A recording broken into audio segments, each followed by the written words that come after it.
Oui. Oui. Normalement, à cette période de l'année, la semencière Lynn Bellemare travaille avec un seul employé. Mais cette année, les activités ont repris beaucoup plus rapidement. D'habitude, janvier, c'est calme, ça commence en février, puis le gros pic, c'est en mars. Mais là, en janvier, on a eu l'achalandage de mars et beaucoup plus dès le début janvier.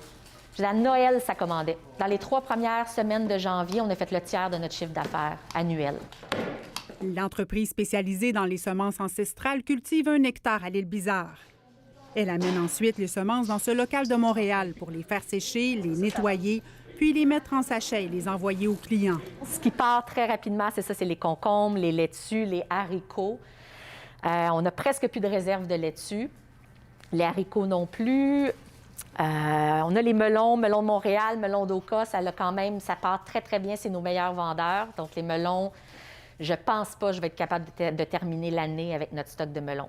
Les réserves seront à sec d'ici 2 à 3 semaines pour les haricots et les pois. Heureusement, les semences de tomates, elles, devraient suffire à la forte demande.